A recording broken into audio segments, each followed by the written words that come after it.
Ring ಆಗ್ತಿದೆ. ಇವಳು ಯಾಕೆ ಫೋನ್ ತಗೋತಾ ಇಲ್ಲ? ಬಹುಶಃ ನಿದ್ದೆ ಮಾಡ್ಬಿಟ್ಟಿದ್ದಾಳೆ ಅನ್ಸುತ್ತೆ. ಯಾರು?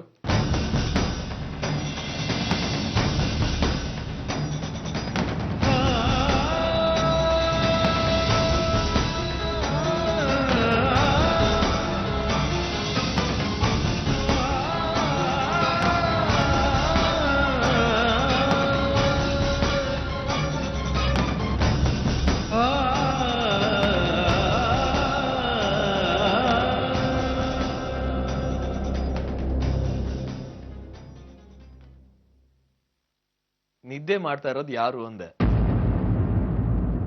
ಅದು ಅಮ್ಮನ? ಹಾ, ಅಮ್ಮನೇ. ಈ ಗಂಡ ಅನ್ಸ್ಕೊಂಡಿರೋ ಪ್ರಾಣಿ ಒಬ್ಬನಿಗೆ ಬಿಟ್ಟು ಬೇರೆ ಎಲ್ಲಾರ ಮೇಲೂ ಅನುಕಂಪ. ಈ ನನ್ ರಾಧಾರಾಣಿಗೆ ಅಲ್ಲ?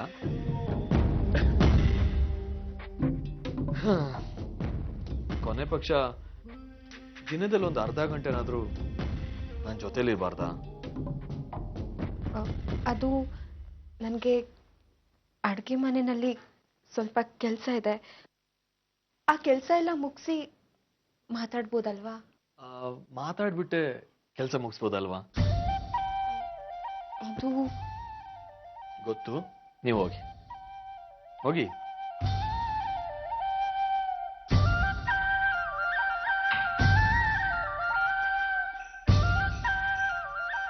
ಇವಳು ನನ್ನ ಹೆಂಡತಿ ಅನ್ನೋದಕ್ಕಿಂತ ಈ ಮನೆ ಸೊಸೆ ಅನ್ನೋದೇ ಕರೆಕ್ಟ್.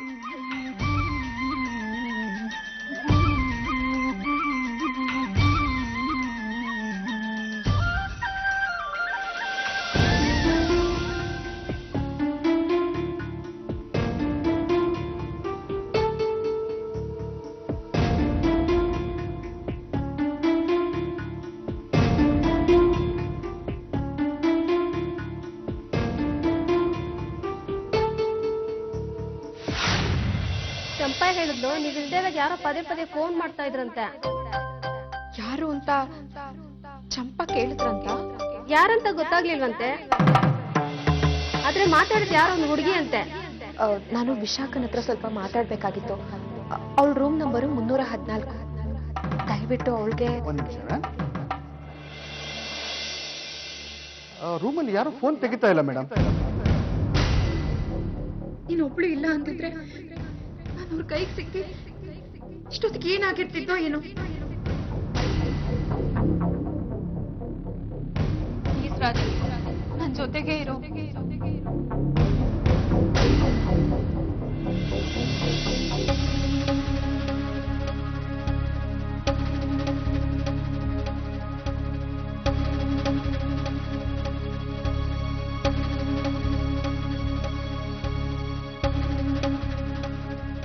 ರಾಜು,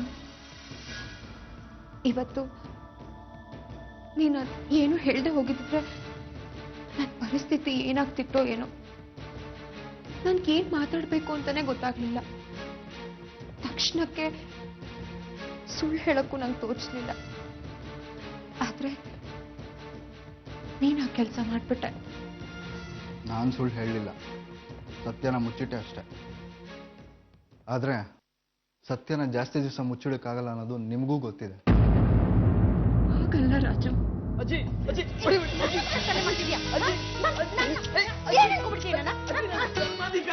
ನೀನ್ ಧರ್ಮಾಧಿಕಾರಿ ಆದ್ರೆ ಊರಿಗೆ ಕಣೋ, ನನಗ್ ನೀನು ಮುದ್ದಿದ್ ಮೊಮ್ಮಗನೇ. ಆಯ್ತು ಆಯ್ತು ಆಯ್ತು ಆಯ್ತು, ಸಾರಿ. ಹಾಗ್ಬಾ ದಾರಿಗೆ. ರಾಧಿಕಾ ನೋಡು, ನಿನ್ ಗಂಡನ ಸುಮ್ನೆ ತರಲೆ ಮಾಡ್ತಾ ಇದ್ದಾನೆ. ಇವತ್ತು ಅವನು ನಿನಗೊಂದು ಗಿಫ್ಟ್ ಕೊಡ್ಬೇಕು. ಇಲ್ಲ ಅಂತಂದ್ರೆ ಅವನ ಹತ್ತಾನು ಸೇರಿಸ್ಬೇಡ, ಹೇಳಿದೀನಿ ಕೇಳು. ಆಮೇಲೆ ಅವನು ತುಂಬಾ ಕಷ್ಟವಾಗಿರುವಂತ ಗಿಫ್ಟ್ ನ ಕೇಳು ನೀನು. ಅವನ್ ಕೊಡಕ್ ಆಗ್ಲಿಲ್ಲ ಅಂದ್ರೆ ನೀನೇನ್ ಮಾಡ್ಬೇಕು ಗೊತ್ತಾ?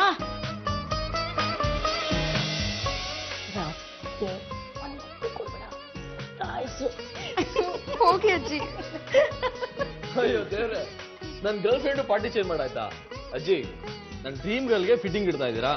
ಇದ್ ಮೋಸ ಅಜ್ಜಿ. ಮುತ್ತಿಗಿಂತ ಬೆಲೆ ಬಾಳುವಂತ ಗಿಫ್ಟು ನಾನೇನ್ ಕೊಡಕ್ಕಾಗತ್ತೆ? ರಾಧಿಕಾ ನೀನೇ ಸೆಲೆಕ್ಟ್ ಮಾಡು. ಏನ್ ಬೇಕು? ಸೂರ್ಯ, ಚಂದ್ರ, ಆಕಾಶ, ನಕ್ಷತ್ರ, ಭೂಮಿ ಸೆಲೆಕ್ಟ್ ಮಾಡು. ಆದ್ರೆ ಕಿಸ್ ಮಾತ್ರ ಕೇಳ್ಬೇಡ.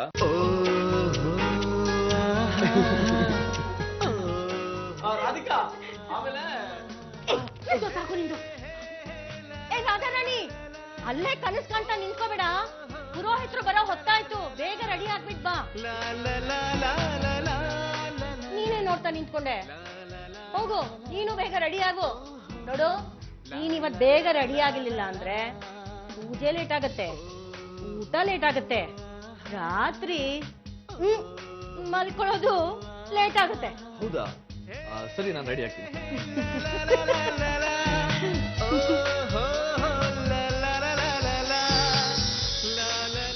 ಬೇಕು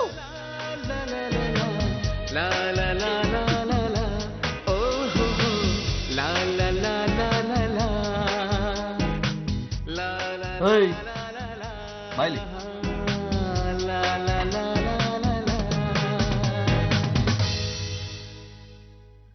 ಏನು ನೋಡ್ಬಿಟ್ಟು ಹಾಗೆ ಹೋಗ್ತಿದ್ಯಾ? ನೀವು ರೆಡಿ ಆಗಿ, ನಾನು ಆಮೇಲೆ ಬರ್ತೀನಿ.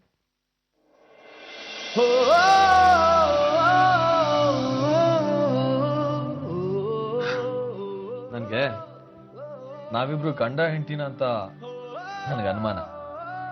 ಯಾಕೆ? ಇನ್ನೇನ್ ಮತ್ತೆ, ನಾನಿದ್ದೀನಿ ಅಂತ ನೀನ್ ಆಚೆ ಹೋಗ್ತಾ ಇದೀಯ. ನಿನ್ಗೆ ಅಗ್ನಿ ಸಾಕ್ಷಿಯಾಗಿ ತಾಳಿ ಕಟ್ಟಿದ ಗಂಡ ನಾನು. ಅದು ನಾನು ಸೀರೆ ಉಡ್ಬೇಕಿತ್ತು, ಅದಕ್ಕೆ ಆಮೇಲೆ ಬರ್ತೀನಿ ಅಂತ ಹೇಳಿ. ಅದಕ್ಕೇನಂತೆ, ಹುಡ್ಕೋ. ಇದು ನಿನ್ಗೂ ರೂಮೇ ತಾನೆ? ನೋಡಿ, ನೀವೀಗ ಹೊರಗಡೆ ಹೋಗಿ, ನನಗೆ ತುಂಬಾ ಕೆಲಸ ಇದೆ. ಹೊರಗಡೆ ಹೋಗಿ ಅಂತ ಹೇಳಿದ್ನಲ್ಲ.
ಏನಾಯ್ತು? ಒಂಥರ ತಲೆ ಚಕ್ಕರ್ ಬರ್ತಾ ಇದೆ. ಮಾತ್ರೆ ತಂದ್ಕೊಡ್ಲಾ? ಬೇಡ, ಮೇ ಬಿ ಇನ್ನೊಂದು ಕಿಸ್ ಕೊಟ್ರೆ ಸರಿ ಆಗ್ಬಹುದು. ನಡೀರಿ. ಅಯ್ಯೋ ರಾಮ, ಹೋಗಿ. ಒಂದೇ ಒಂದು ಕಿಸ್. ಹೋಗಿ.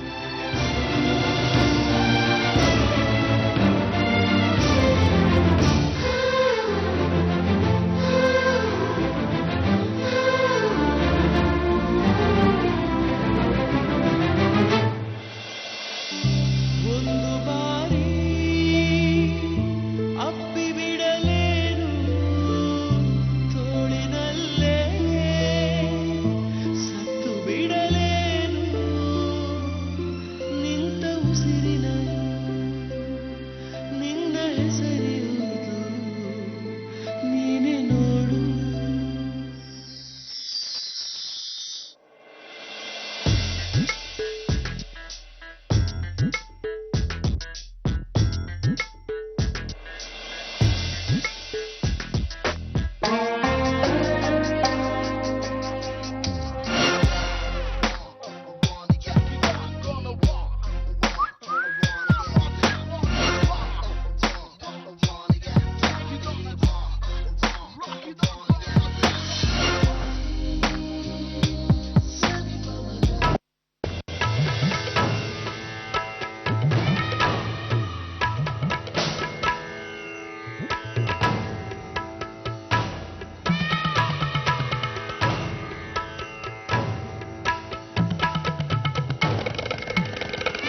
ರಮ್ಯಾ, ಇವತ್ತು ಯಾಕೋ ನನ್ನ ಕಣ್ಣಿಗೆ ಒಂಥರ ಚೆನ್ನಾಗಿ ಕಾಣಿಸ್ತಾ ಇದೆ. ನಂಬೋದಕ್ಕೆ ಆಗ್ತಾ ಇಲ್ಲ. ಏನ್ ನಂಬಕ್ಕಾಗ್ತಿಲ್ವೋ?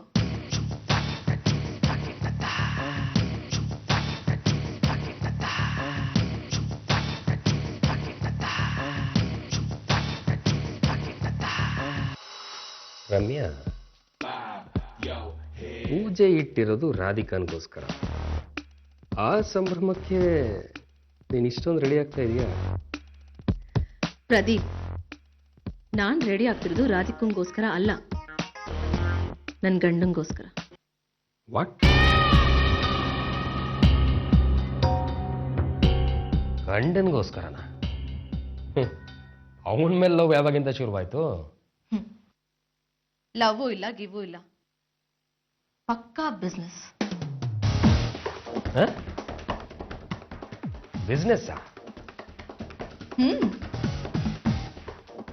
ಒಂದ್ 2 ವಿಷಯಗಳಲ್ಲಿ ನನ್ ಗಂಡ ಕೇಳಿದ ಹಾಗೆ ನಾನ್ ನಡ್ಕೊಳ್ಳೋ ತರ ನಾಟಕ ಮಾಡ್ತೀನಿ. ಅವನ ಅಜ್ಜಿಗೆ ಅವನ ತಾಯಿಗೆ ಇಷ್ಟ ಆಗೋ ತರ ನಡ್ಕೋತೀನಿ. ಆಗ ನನ್ ಗಂಡಂಗೆ ನನ್ ಮೇಲಿರೋ ಅನುಮಾನ, ಸಿಟ್ಟು ಎಲ್ಲ ಕಡಿಮೆ ಆಗುತ್ತೆ. ಪ್ರದೀಪ್, ಆ ಆಸಾಮಿ ಯಾವಾಗ್ಲೂ ಡೈವರ್ಸ್ ಕೊಡ್ತೀನಿ ಅಂತ ಹೇಳ್ತಿರ್ತಾನೆ. ಕೊನೆ ಪಕ್ಷ ಹಾಗ ಅನ್ನೋದನ್ನಾದ್ರೂ ಬಿಡ್ತಾನೆ. ಹೇಗೆ?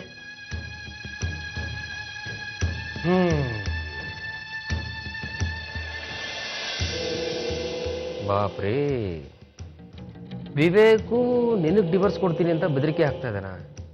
ಕೊಟ್ಟೇನ್ ಮಾಡ್ತಾನಂತೆ? 2ನೇ ಮದ್ವೆ ಆಗ್ತಾನಂತ.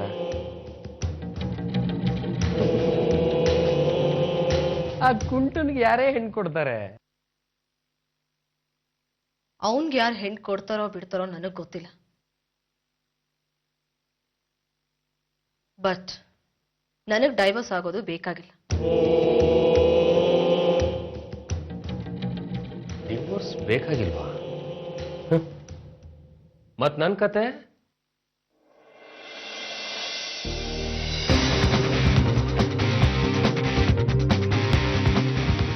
ರಮ್ಯಾ, ಈಗಲೇ ನನಗೆ ನಿನ್ನಿಂದ ದೂರ ಇರೋದಕ್ಕೆ ಕಷ್ಟ ಆಗ್ತಿದೆ. ಇವತ್ತಲ್ಲ ನಾಳೆ ಸಂಪೂರ್ಣವಾಗಿ ನನಗೆ ಸಿಕ್ಕೇ ಸಿಗ್ತೀಯ ಅಂತ ಜೀವನ ಗಟ್ಟಿಯಾಗಿ ಹಿಡ್ಕೊಂಡು ಬದುಕ್ತಾ ಇದ್ದೀನಿ. ಲುಕ್, ನನಗೂ ವಿವೇಕಗೂ ಡಿವೋರ್ಸ್ ಆದ್ರೆ ನನ್ನ ಮಮ್ಮಿ ಡ್ಯಾಡಿನೂ ಅವ್ರ ಮನೇಲಿ ನನ್ನ ಇರಿಸ್ಕೊಳ್ಳಲ್ಲ.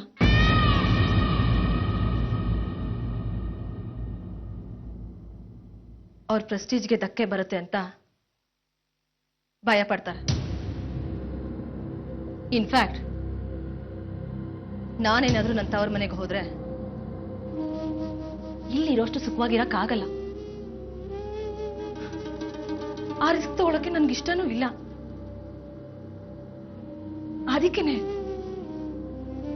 ಅದಕ್ಕೇನೆ ಪ್ರದೀಪ್ ಈ ಡ್ರಾಮಾ.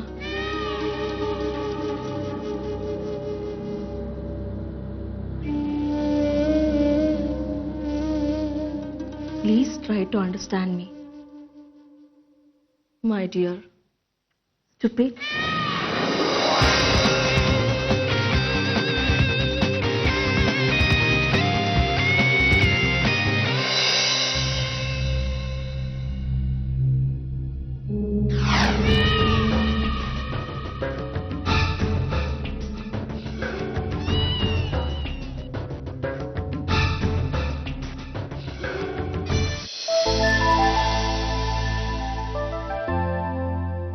ಹೌದು, ಮದ್ವೆ ದಿನಾನೇ ಬೆಂಕಿ ಅನಾಹುತ ಆಯ್ತಲ್ಲ, ಹಾಗಾಗಿ ಗರ್ಭದಾನ ಹೋಮ ಮಾಡಿಸಿರ್ಲಿಲ್ಲ.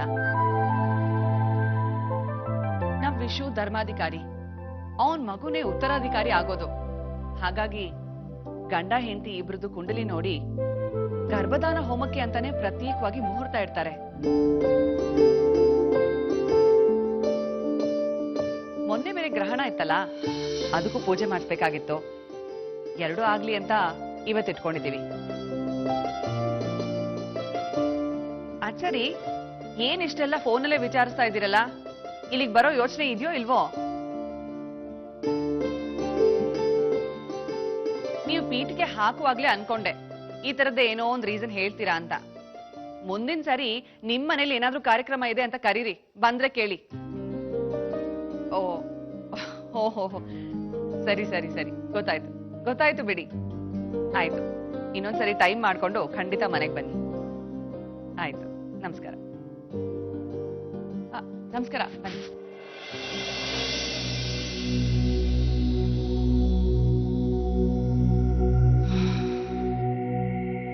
ಆ ರಮ್ಯಾಗೆ ಬುದ್ಧಿ ಸ್ವಲ್ಪ ಕಮ್ಮಿನೇ, ಆದ್ರೆ ನಿನಗೆ ಅದು ಇಲ್ವಲ್ಲ.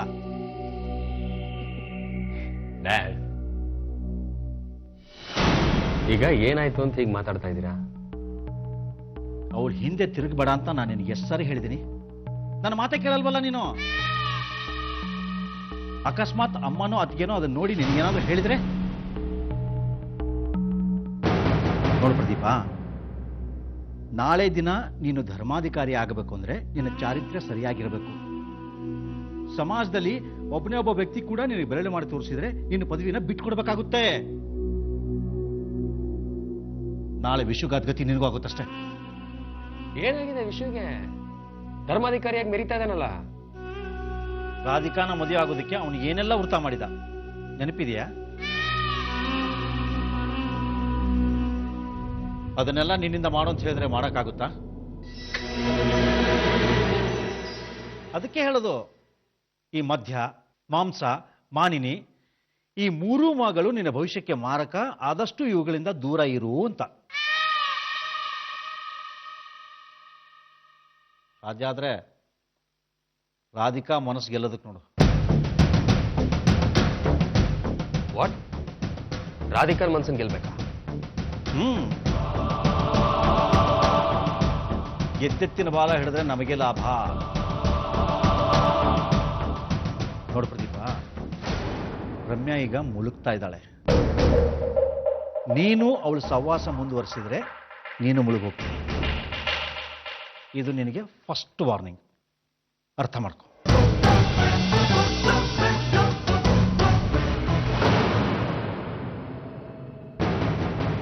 ಅಪ್ಪ ಹಾಕಿದ ಆಲದ ಮರಕ್ಕೆ ನೇಣು ಹಾಕೊಳ್ಳೋಸ್ ಮುಟ್ಟಾಳ ಅಲ್ಲ ಡ್ಯಾಡ್ ನಾನು. ನೀವು ಹಳೆ ಕಾಲದವರು. ರಾಧಿಕನ್ ಥರ ಇದ್ರೆ ಬದುಕೋದು ಕಷ್ಟ. ರಮ್ಯನ್ ಥರ ಇಂಟೆಲಿಜೆಂಟ್ ಇರೋರಿಗೆ ಕಾಲ. ಬಿಡಿ, ನಿಮ್ಮ ಹತ್ರ ಯಾರು ವಾದ ಮಾಡ್ತಾರೆ? ಅದೇನು ಮಾಡಬೇಕು ಅಂತ ನನಗೆ ಗೊತ್ತು, ಮಾಡ್ತೀನಿ. ಆದರೆ ಟೈಮ್ ಬರಲಿ.